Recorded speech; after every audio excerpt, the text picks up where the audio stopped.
Shalom Aleichem to everybody, and a good morning in Chazdei Hashem. After Pesach, it's been a couple of weeks, and we're back. So, where are we up to? First of all, just to make a shift, as we have suggested before, it's important to remember there is change and transition. What is change and transition? So, I was doing something a few months ago that's different to what I'm doing now. And just to recognize when I change from one makom, one place, to another makom, my internal world has to catch up as well. So there needs to be a transitioning. The way we can transition incredibly simply is just stopping for a moment. And number one, just recognizing that you are transitioning and recognizing that you're in a different space. You can, if you would like, place your attention on your breath and just spend a moment just calming your neurology. Calming your neurology, if that's possible. And just to remind yourself that you're here. Good morning. Women. Yes, women. B'chavod. Okay, so where are we up to? So we started this journey, which is a mahalach. It's a mahalach in Avodas Hashem. What is a mahalach? It's really a derech, a way, a path to achieve what we are wanting, and this is to do with as well setting our intention, our frameworks of thinking and our experience. We want to change, we want to upgrade our experience, and the experience is hopefully to live well, to live better. And we've been in exile for a long time, and there's a lot of wisdom that we've forgotten. And ultimately what we want to do is reclaim that wisdom, reclaim our sanity. And we live in a world where the reality is it's not easy. We've ascertained it's not easy, especially if we're living in a war-torn country in the Middle East. It isn't easy. And what do we do with that? What are we meant to do with this? In a perfect state, we would think it shouldn't be. But we know that this is, so to speak, the perfect part of the journey. Because it's always the perfect part of the journey. We have to catch up to that internally, and it's not always easy. And what we want to understand is several layers of structures that we work within. There's a historical structure that we are working within. There's our national structure that we are working within, our community structure that we are working within, our family as an individual. There's many layers. And then we've got our psychology and our disposition. There's many layers, there's many dimensions of the human experience that we are working with. And the question is, can we bring it together? Can we contain all of that? Now, subconsciously, on whatever level we are, we deal with it. And the question is, can we do it in a more graceful, a more malchustic way? And the answer is yes.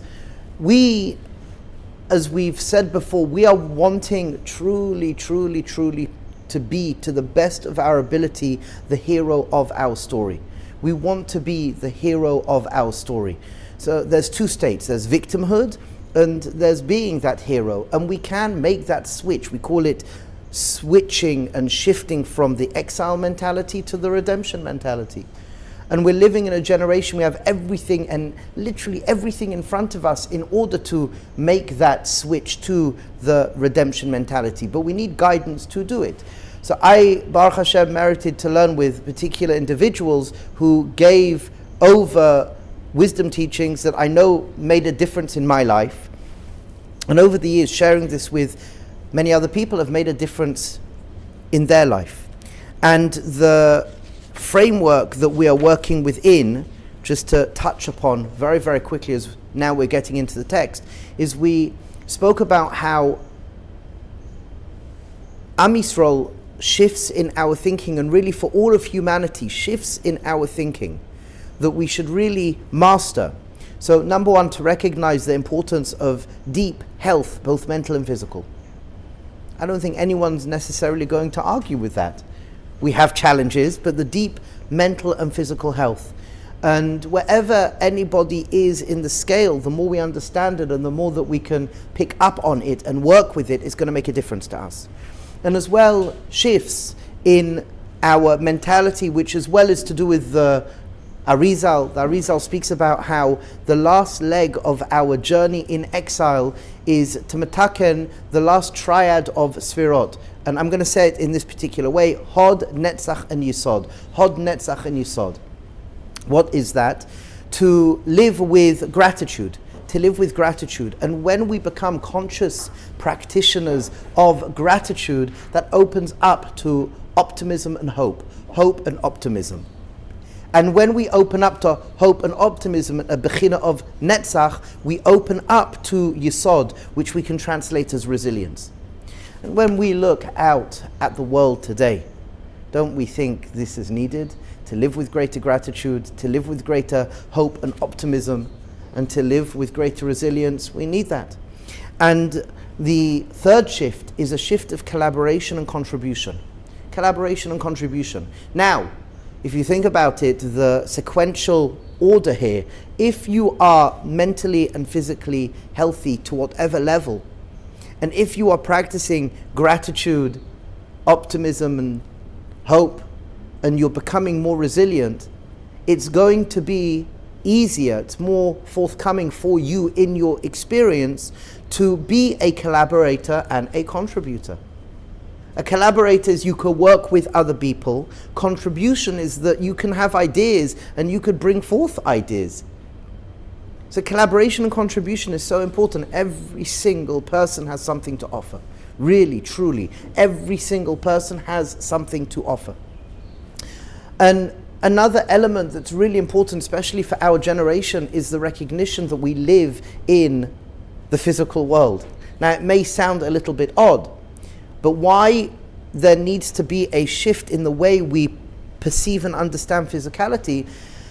Very simply because 200 years ago, the sense and the experience of wealth was dramatically different.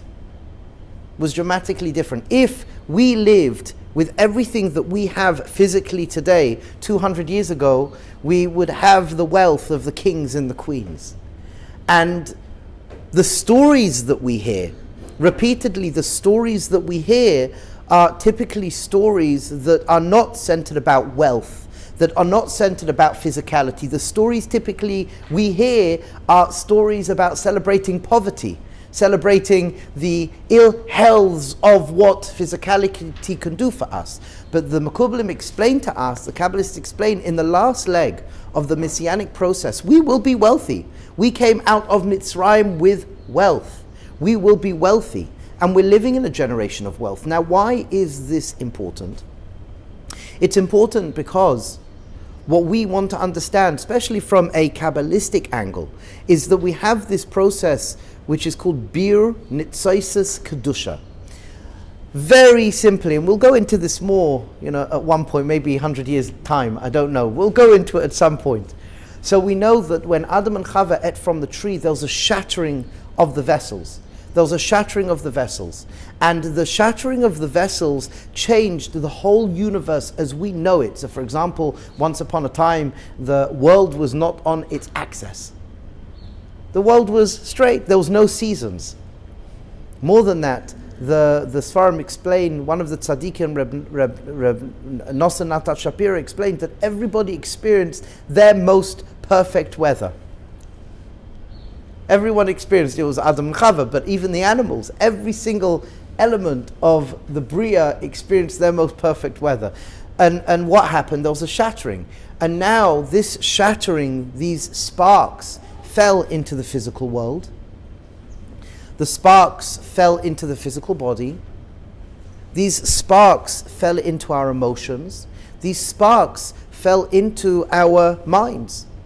And what we are working on doing is reclaiming. We are excavating, gathering, and elevating these sparks. And the narrative, the story goes that once all of these sparks are excavated, gathered, and elevated, then that will bring in, obviously, a new state of consciousness.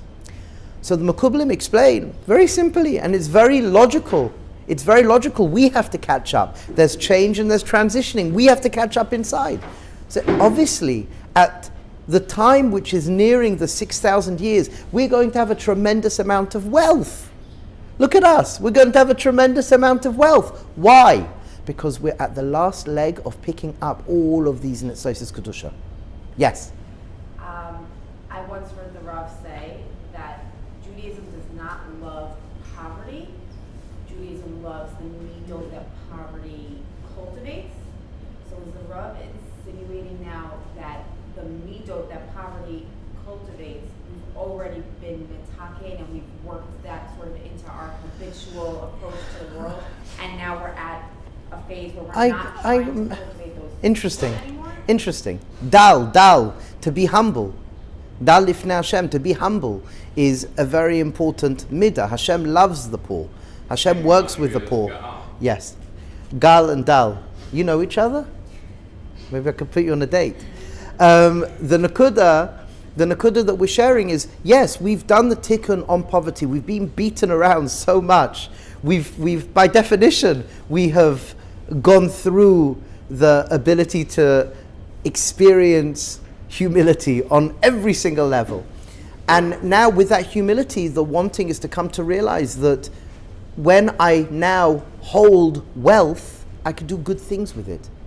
Humility in a different Yeah, way. we want to be able to use the wealth and physicality as a vessel to better our lives and to better the lives of others and to better the world around us.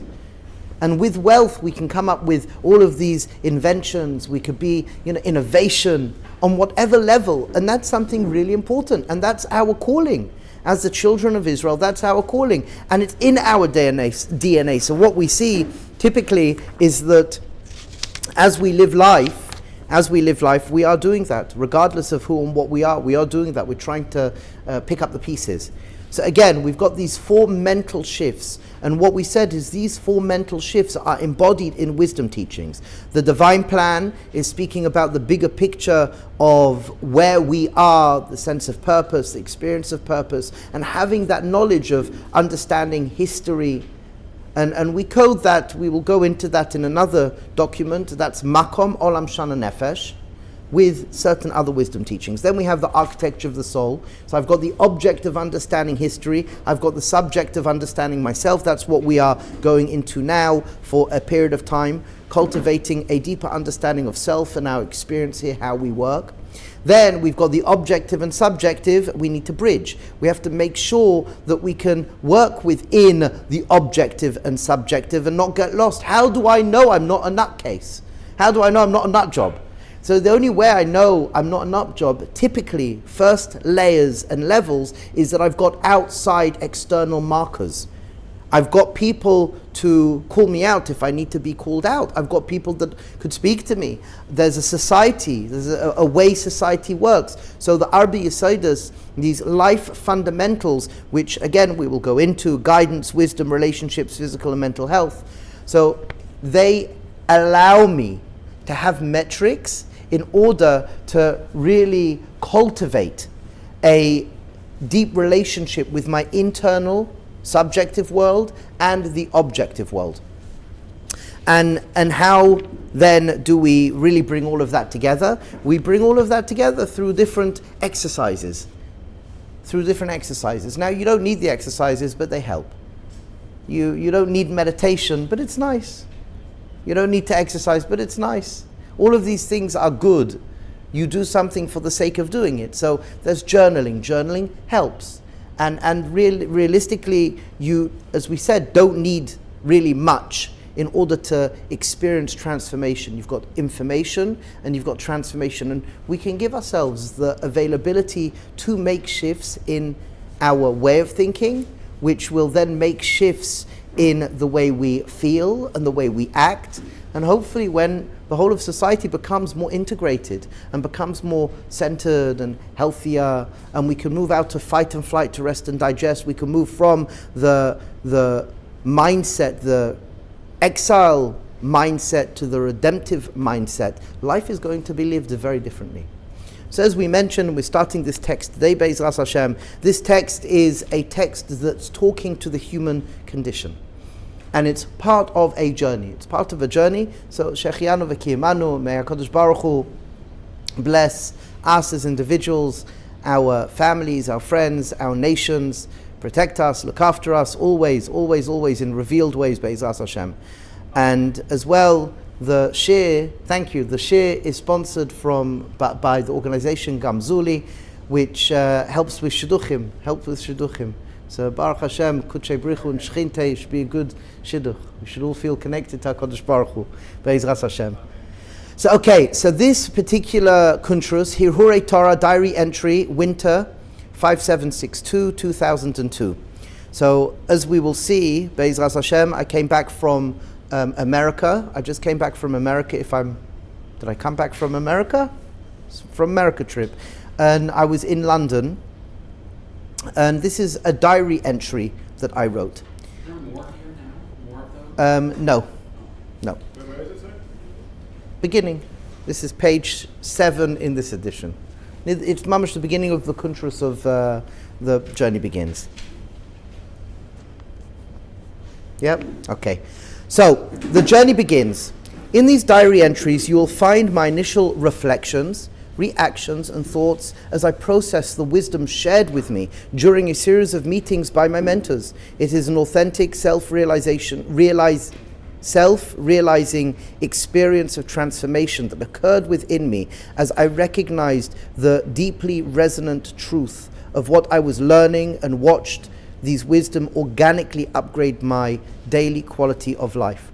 So again, these were my personal diary entrances. So they've been adjusted so we can do this. Typically, as we mentioned, I learned these in chaburas.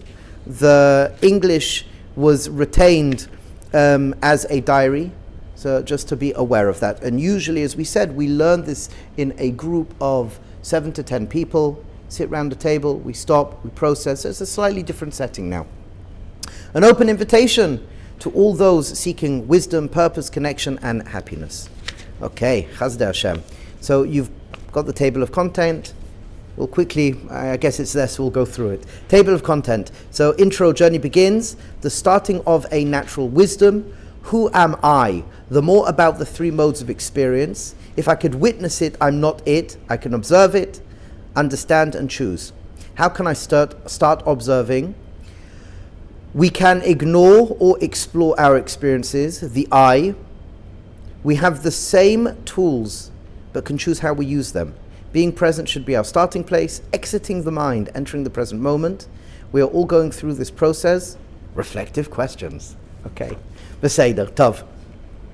So we'll try to get through, all being well, we'll try to get through the first part and then stop and take questions, and we'll see what happens. Okay. Wait, what really? Were common words that came out of my mouth when sitting and communicating with my spiritual masters. A simplicity, elegance, and a majestic truth was what I constantly heard time and time again.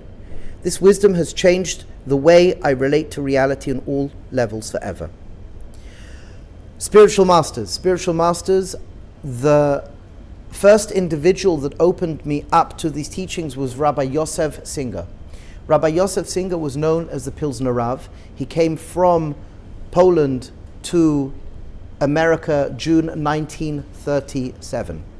He came with his brother, Reb Moshe Singer, and as far as I understand, Reb Moshe Singer received these wisdom teachings. He was by a couple of different Rabbonim, but what I understand, the lineage from Reb Moshe Singer, he learned in Munkach, he was connected to Munkach, and he as well had a connection to the father-in-law of the Munkach Rebbe. That's what I understand. And these teachings, the Munkach Rebbe is one lineage that had these wisdom teachings. And that lineage, the Kamana Rebbe comes from, it's connected to Kamana and Zidachov, and okay, we'll speak more about that when relevant. My spiritual mentors would share with me in the realms of clarity, consciousness, and enlightenment. And I understood more and more that this is a truth that is natural and available to everybody, a truth that is our inheritance as a human species. to be honest, I was a little skeptical. However, when I shared with one of my mentors, the response was, if I could share with you something, if I could share with you a wonderful wisdom, if I could share with you wonderful wisdom from ancient teachings, from an ancient nation, that alone is significant, wouldn't you say? And maybe, just maybe, if you listen, you may open up to something different than what was known by you, something fresh, coming to a greater place of clarity, just maybe. So the situation is, I'm hearing these wisdom teachings, and I think what happened is when I was told these are natural wisdom teachings, and really further I was told these are the tools to open up Ruach HaKodesh and Nevuah. These are the tools to open up Ruach HaKodesh and Nevuah. So when you hear that, at that time, I was in the yeshivish system, and I never heard such things, I never heard such ideas. If somebody asked me about Ruach HaKodesh and Nevuah, I'm not sure what I would have said. But when somebody's telling me, yes, it's natural, and we mention this, on a certain respect, we've been educated out of what it is to be a full integrated human being. And it's inevitable that we will have to be educated back into it. So these wisdom teachings definitely were speaking to the retethering and the re-education to a more complete, integrated approach to living.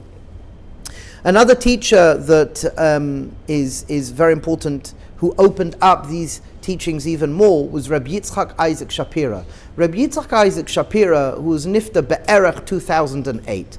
So when I met him, he was over 100 years old. And we're not sure how long he lived, but he lived a long life. He, as the tradition goes, studied with the Pele Yoetz of Honosteipel. When he was a child, he was a prodigy. And then he went to one of his relatives called the Piasetzner, the Piasetzner Rebbe of Klonimus Kalman Shapira. So both those individuals had this Messiah as well. And you see it hinted in their works. If you understand the system, you see it hinted in their works. So he was another person who Rabbi Singer sent me to once I came back to Eretz Yisrael. This question was to Rabbi Shapira. And the as well conversation happened with Rabbi Singer. I heard this message and I questioned this message.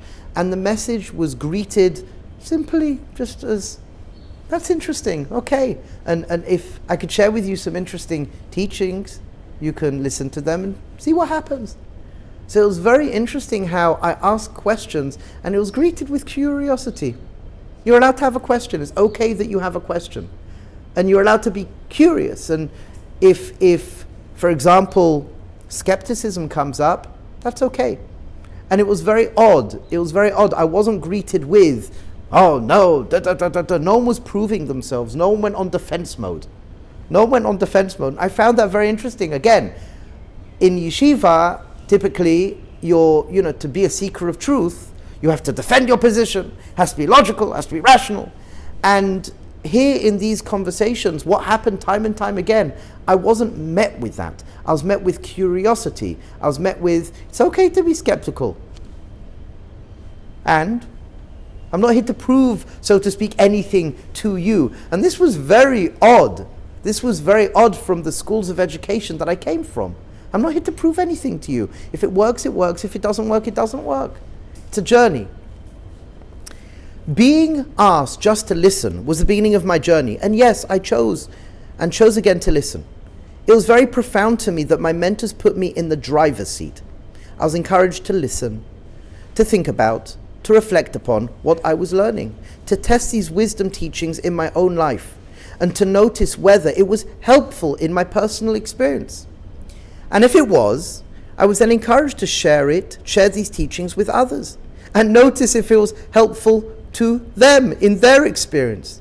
Because the main purpose of these wisdom teachings is to help us upgrade and contribute to people's well-being. So I just want to, again, it was so odd. It was so odd to sit in front of somebody who really was very sure about what they were saying. They were giving me permission. And they were masterful educators. They were giving me permission to relate to my own experience as I took in this information. And to be honest, it's a very humbling experience. When somebody is not trying to prove something to you, somebody's not telling you what to do, it makes you, on a certain respect, at times feel uneasy. And I felt an uneasiness. And when I responded, Zaidi, I would call Rabbi Singer Zaidi, I feel uncomfortable because you're not telling me what to do. You're not like this, that, the other. And you say, okay, so you're feeling uncomfortable there, and be with it.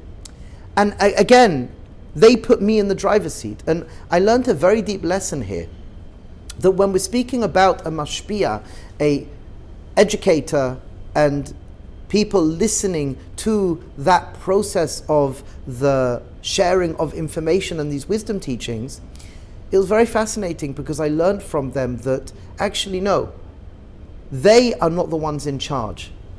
They're not the ones in charge. I remember once another teacher, the Kretschner Rebbe, he would quote the Gemara in Huriyot that who's the biggest servant? HaKadosh Baruch Hu is the biggest servant. The king is a servant, and HaKadosh Baruch Hu is the biggest servant. He's serving us. Now, Chas v'Shalom, we can take advantage of that relationship. And we're not going into it now, but just to point out, kavod, the nakuda of kavod, halacha l'maisa, is always used at a place, at a junction point where you could take advantage. So the halachas of kavod are always there to remind you not to take advantage. So we have the kavod of the wife, because typically the mummy of the house wants to be giving and giving and giving to the best of their ability, and it's easy for people to take advantage. So you have to be careful. Kavod Shabbat, Kavod Habriot, because you could definitely take advantage of Shabbat. You could definitely take advantage of the Bria. You could drop rubbish on the floor. No. You have a kavod for one's teacher. Again, because if the teacher is truly wanting to give, you could take advantage. So kavod is a statement. Halach l'maisa, kavod is a boundary put in place for the receiver to take responsibility. Because really, it's the person receiving who is the one that's on a certain respect. It sounds a little bit odd, but steering the ship. The teacher has to bend their will backwards and forwards if they're truly engaged in order to give over the information. They're the one that's thinking, what analogies can I use? What can I do? How can I be of service here to be that channel to share this information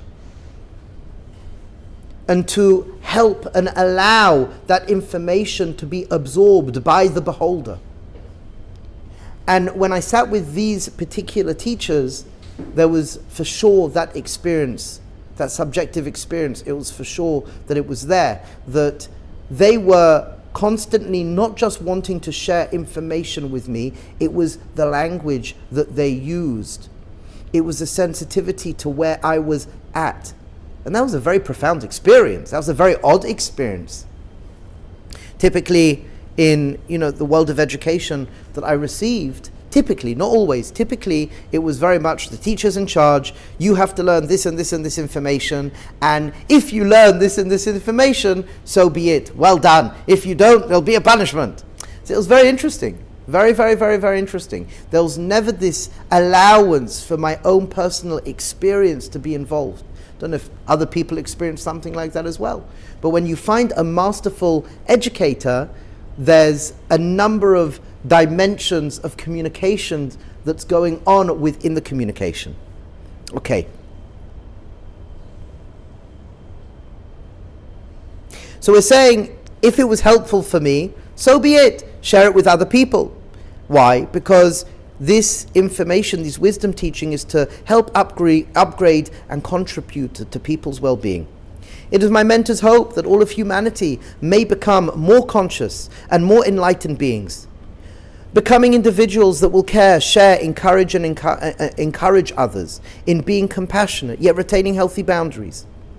This to me sounded compelling. It represented a whole new learning and teaching experience. That message came out time and time and time again.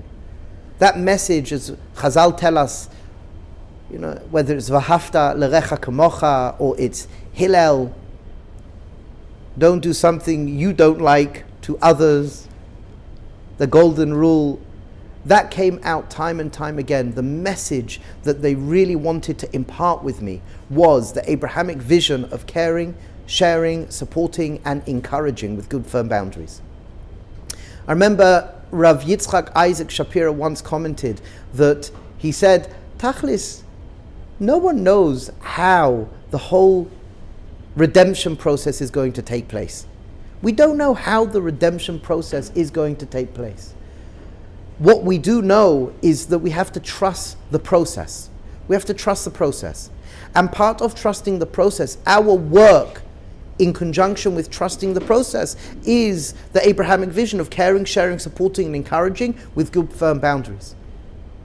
And if we hold to that, doesn't matter what's going on around us, but if we hold to that, if we are individuals, families, if we are communities, if we are a nation, if we are nations that are caring, sharing, supporting, and encouraging with good, firm boundaries, it's inevitable the process, however it will happen, will be far more elegant, far more healthy, and far more majestic. Everything will take care of itself. And I found that, and I still find it very, very, very compelling.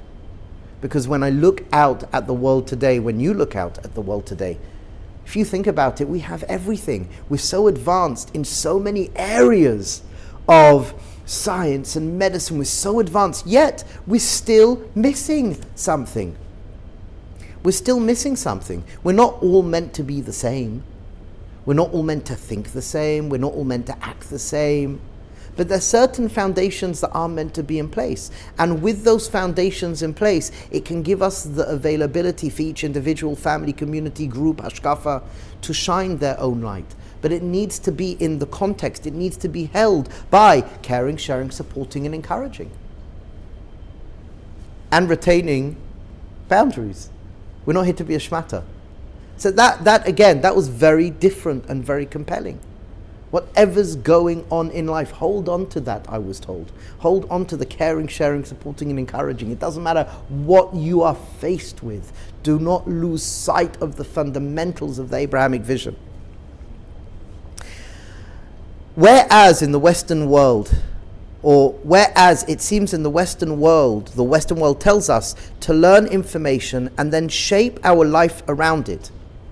So in the Western world, typically, we learn information, that information is treated as it, and then we shape our lives around it. This new but ancient experience guides us in shaping our understanding around our lived experience. Now, this is a very, very important nukuda here, that the human being works a certain way.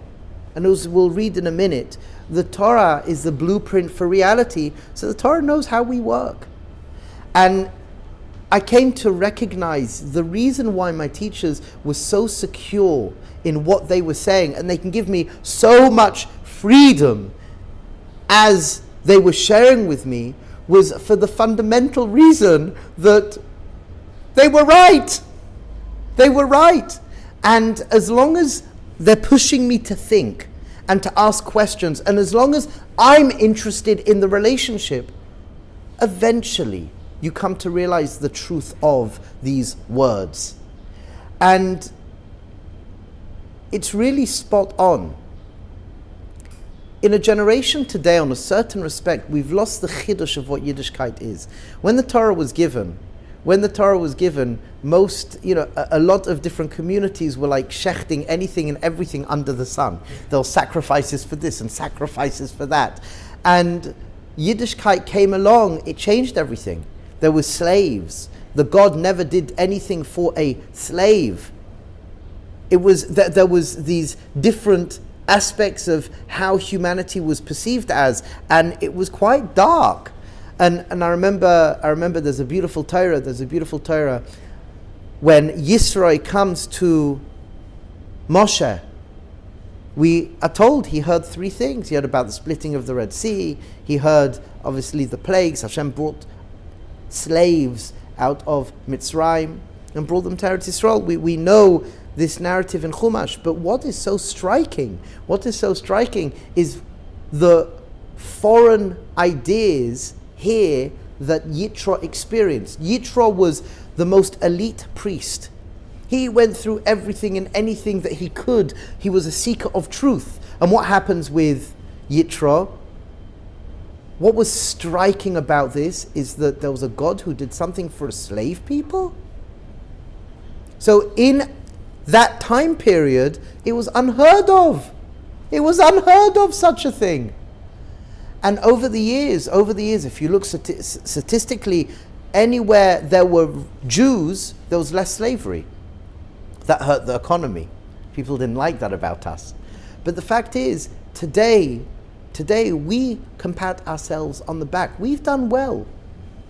A lot of the pluses of our world today comes from the Ten Commandments, comes from the 7 Noahide laws. So much of philosophy, so much of morals, it's still not fully there, but we've done very well. So in a certain respect, we've lost the Chiddush of Yiddishkeit because we've done so well. And because we've done so well, many people are similar to us. You have a Christianity that preaches Tehillim.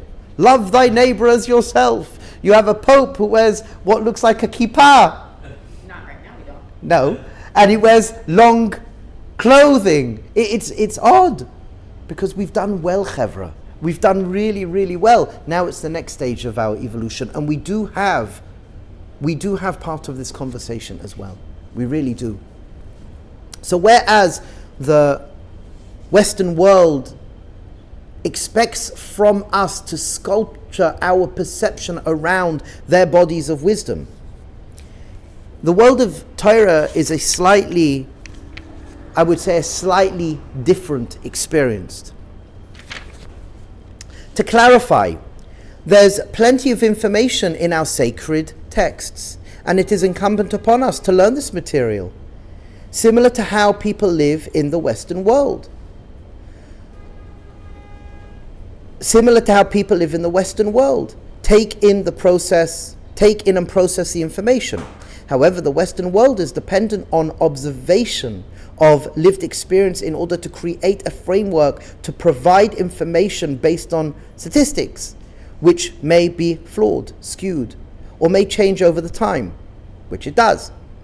The information in Torah fundamentally, the information in Torah, on the other hand, is infallible and perfect because the Torah is the blueprint in which our life experiences are designed.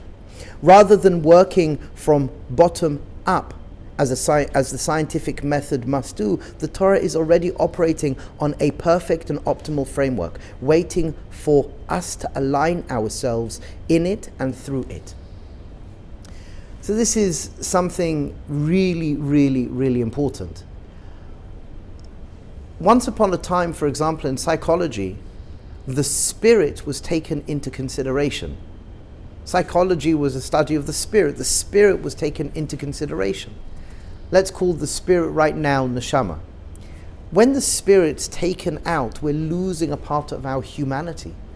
And we're in a situation today where the full, whole human being is becoming less and less respected. Oh, a person believes, a person doesn't believe. Now this is the challenge here. The challenge is that we work a certain way. And when we understand how we work, and we recognize there is something called a neshama, there is something called a ruach, there's something called a nefesh. Okay, we have to define what these terms are, and we have to work with the experience of each of these terms, because we're all doing it, we're all relating to our neshama, ruach, and nefesh. The challenge is that we haven't been guided and reminded how that experience actually is experienced, even though you're doing it right now in the present moment. You're all relating to your nefesh, you're all relating to your ruach, and you're relating to your neshama right now, on whatever level. And what we're saying here is that we have been educated, again, we've been educated out of what it is to be fully human. What do I mean by that? Well, if you're trying to be... You say we, though. We, all of us have, the whole world. If we weren't, there wouldn't be the mess that we are in today. So, Being human? Or yeah, being human beings work a certain way. There's an architecture to how we function. There's, so to speak, machinery. There's machinery, we can call it machinery. There's a machinery part of how we work, and there is a spiritual non-machinery part of how we work. And we are a fusion of both. We are a fusion of the Ruchani and the Gashmi. And there's a part of us, which we call consciousness, which is the part that can negotiate between the higher, so to speak, the spiritual, so to speak, and the physical, lower, so to speak. When we say the terms higher and lower, it's not better or worse. I'm sorry, which part negotiates between them? It's called das. There's a conscious part of us, and what we want is, number one, to understand the architecture, to understand how we work, and then from understanding how we work, we live different, we experience life differently. What's beautiful, though, the Medrash Rabbah tells us, by the non-Jews, the Goyim, they have wisdom, they have chokhmah, and by the Bnei Yisrael we have Torah. It's not mutually exclusive. We're meant to work together. We're meant to work together. I remember many years ago, I read a wonderful sefer of Rav Eliyahu ben Amozah with my grandfather, which speaks about the importance of understanding in context secular. How secular comes to help us. So when we're speaking about the Western world, they have a tremendous amount to offer. And even though we may not realize it, we're using in our subconscious frameworks of thinking the systems that they put in place, if we like it or not. And as well, the Torah has what to offer. And we're not saying that one is this and one, there's a fusion, there's an integration that is needed. No one's going to turn around and say, oh, you shouldn't go to the doctor. Western medicine is nonsense. That's not how it's meant to work. Okay, so people could say that. Majority of people don't. If somebody's not well, they go to the doctor. If somebody's not well, they take medicine. It's a davar pashut. Now, there's the other side of recognizing that it could be they haven't got it all right. And you have to think for yourself. You have to remember the fundamentals. You have to recognize how you work. And amazingly, again, we're speaking here about the architecture of the soul.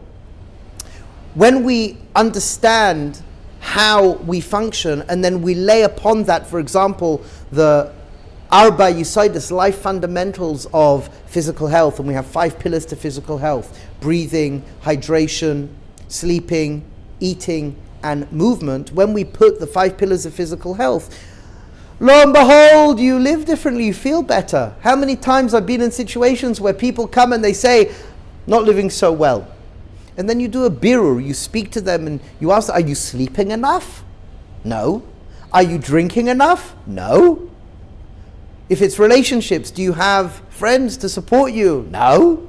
So if you don't have these fundamentals, you're going to hurt. You're going to hurt. So we are for sure not saying we throw one out the window. What we are saying is we have to look at something for what it is. And we have Torah. Torah is the blueprint, as Isaiah tells us, of our whole reality.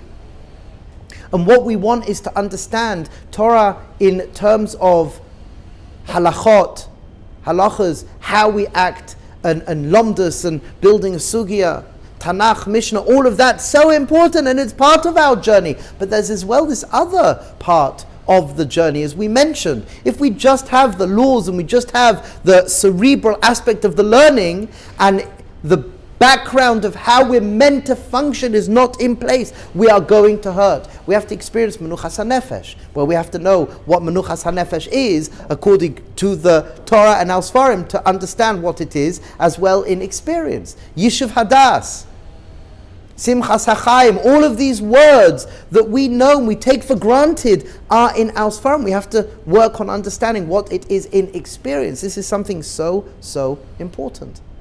And then when we can master on whatever level a centering of understanding what we are. Oh, look, I have a neshama, I have a ruach, I have a nefesh, and they have particular experiential definitions. And all of us have experienced it before. It's not that we haven't, we've all experienced our thinking, our feelings, our physical sensations.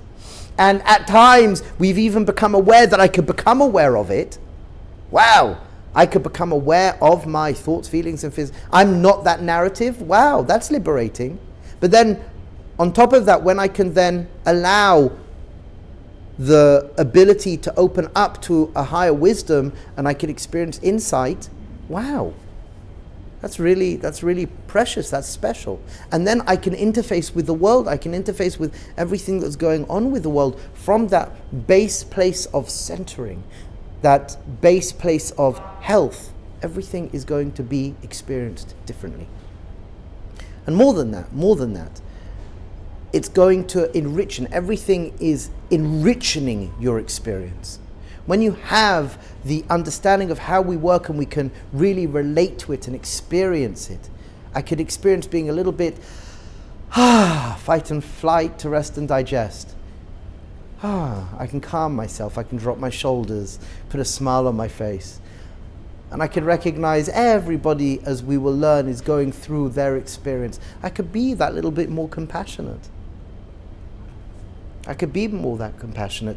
And again, what my teachers gifted me with was the space in a guided conversation to experience myself, to hear the words I was saying. And typically, you have all the answers in front of you. Many a time, especially with Rabbi Singer, he would listen. He would do a lot of listening. That's because I spoke a lot. But he would do a lot of listening. And then he would stop and he would say to me, "Did you hear what you just said?" And over a certain amount of times, "Did you hear what you just said?" There were patterns. But it was so natural. It was so, so to speak, delicate, so subtle, that you couldn't help but change. But that came from centering, that came from humility. So let's stop right now. So today, again, we did the first chapter, and we're setting up what's going on. And I'm sharing, again, my experience with my teachers, and the space that they gave, and the wanting that whatever is helping you in life, maybe it can help somebody else. And this wanting already initially to become a being of service, to become a being where your eyes, mind and heart is open, where you could think about others, other-centric, collaboration and contribution, to be of service, to better your life, which we all deserve, and to better the lives of others in a humble, centered way. So any questions on what we shared today? Yes? How do you define the Ruach HaKodesh and the Nevuah that we're trying to achieve? We'll get there. Not for now. We'll get there. Everything, it's very definable. Again, we're doing it. We will get there. Can I say something on it? Because from what I understood from the past discussions, typically the Nevuah and the Ruach HaKodesh discussed in Chazal and it's like a higher level, and we're talking about here it's a lower level. Well, there's many levels. There's many levels and many gradients. So that's why it needs a proper conversation within itself to look at Shari Kedusha or to look at Rabbeinu Bachya. There's different commentators explain levels of Ruach, and all of them are valid. So, okay. Yes? Something wasn't clear to me about what you said here. First you say that the Western world tells us to learn information and then shape our life around it. Yes. And then, like as opposed to the Torah, as opposed to these ancient wisdoms which guide us in shaping our understanding around our lived experiences. But then you explain that the like it feels like that you explain that the Torah is not flawed information. So it sounds like we really should be learning the information in the Torah and shaping our life around it. So you're right. Thank you for picking up on this. There's a symbiotic relationship here. The Torah is wanting to guide us into the human experience and to trust ourselves. the Torah is wanting for us to open up, and really this should be passed down from generation to generation. I'm sure we've all heard it before. You've got the parents, the grandparents, the babi, the mummies, the emunah pshuta that's given over to the children. So we've got words on pages, but really the words on pages on a certain respect. This is based on a Gemara in Nedarim Daf Kaf Beis Amud Beis, where we're told Lo Chatu Yisrael. If Bnei Yisrael didn't sin, we only would have had Chamishei Chumshei Torah and Sefer Yoshua Bilvad. And what happened, because we sinned, because there was a fracture in our consciousness, we then now, part of the exile process, we have more words and more words and more words and more words and more words. And we've lost touch on a certain respect, which is inevitable in exile. It's no one's fault. It's no one's fault. We've lost touch with this background body of information that we're speaking about. And there's meant to be a symbiotic relationship between the learnt material and the experience. They're meant to complement each other. Like, how does that work? Like, we look at the information in the Torah as like, this is the solid information, and now it's mine up to form my life or my experience around that. But at the same time, I'm supposed to pay attention to my experience and Yes. then decide if the words of the Torah, like, It's a bit of both, because ultimately what actually I am experiencing is the words of the Torah. I'm experiencing the words of the Torah. because the words of the Torah are describing reality. Correct. And I'm in reality. Yes.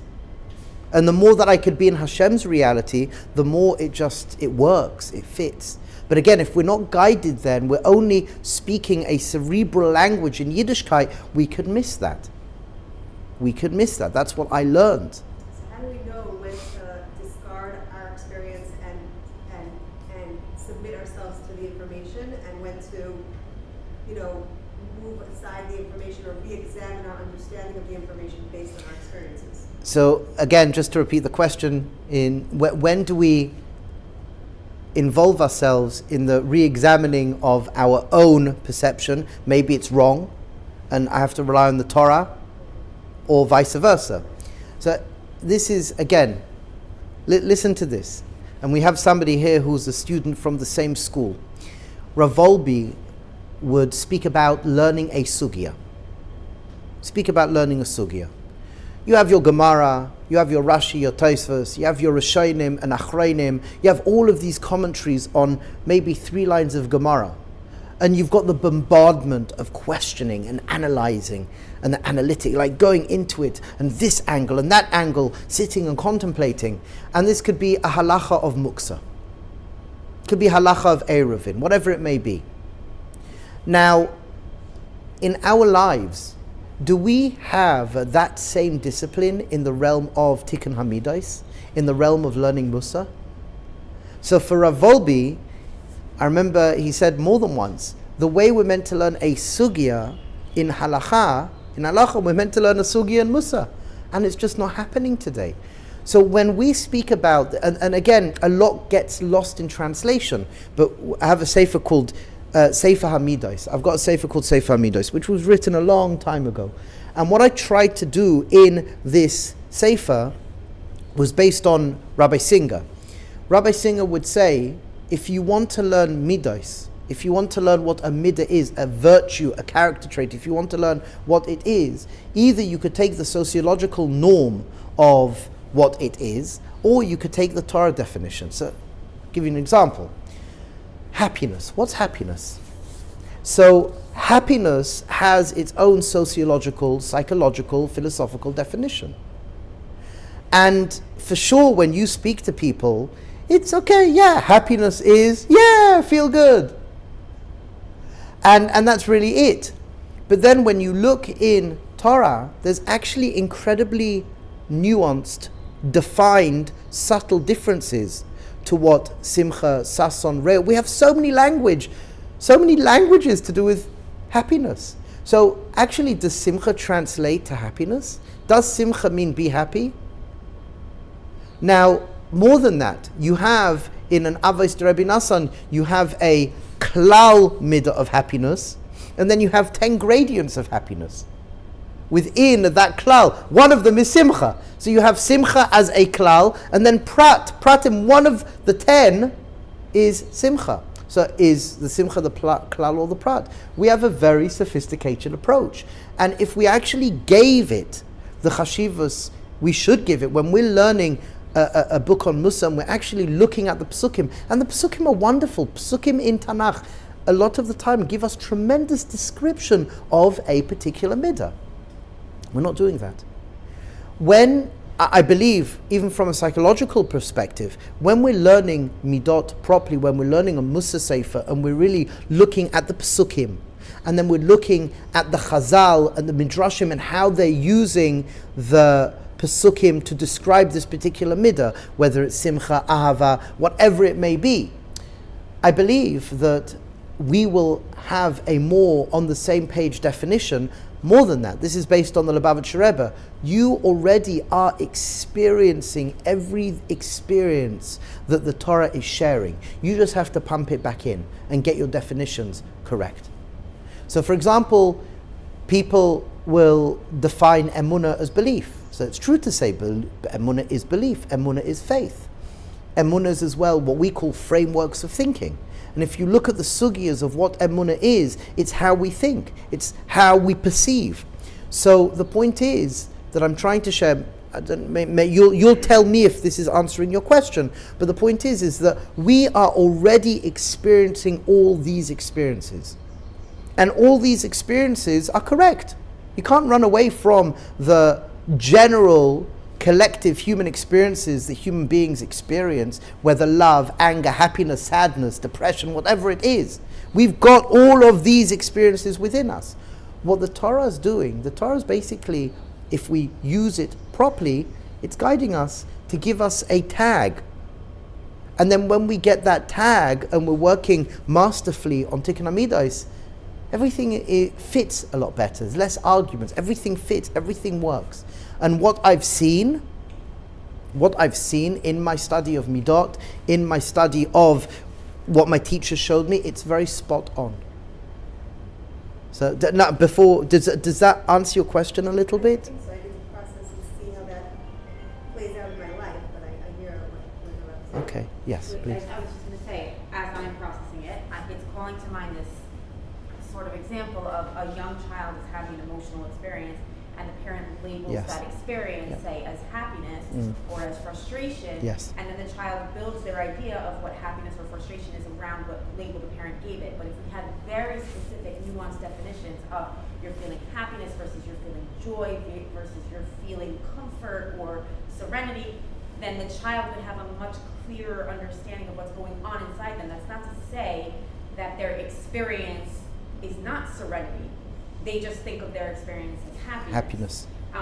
So I think the way that this plugs back into this idea of, are we shaping our experience around the Torah, or is the Torah shaping our, where is the information versus the experience, is that the definitions in the Torah are more nuanced, are more specific, and we're experiencing them, but based on the information that we've gotten from the Western world, we may be confusing our experiences to look like the Western world's labels as opposed to the labels that are in the Torah, and we have to just delve in a little bit more to understand our experiences that we are already having. And because the Western world relies on observation to build these labels, they might not be as nuanced, they might not be as precise or as robust or as accurate, whereas the Torah is perfect in itself, and therefore its labels are already perfect. So when we learn those labels and we learn those definitions, they resonate with us, and we've learned more accurately, precisely what it is that we're experiencing. Yes.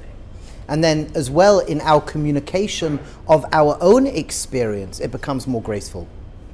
Yes? I thought about the Mishnah says, so I thought after you translate simcha's happiness, but according to this Mishnah, my understanding is to define happiness is defined as being satisfied with what you have. Could be. Yeah.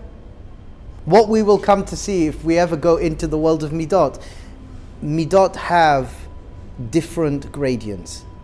There's slightly different definitions here and there. And again, we're meant to be masterful at this so we could navigate our own human experience.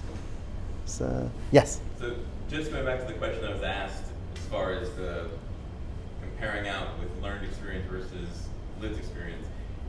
Couldn't we just succinctly say that the Torah is the ultimate framework that we need to be basing ourselves in? As long as we have that as our core anchor, then anything that we're learning, theoretically, it's going to, like the Rav said, complement well with the Torah, or it's not. But as long as we have the Torah as the anchor, then it's not going to be so mibubal. There's going to be an easy enough framework, consciously and subconsciously, to take anything that we learn and to be able to address it properly from the Torah perspective. Yes.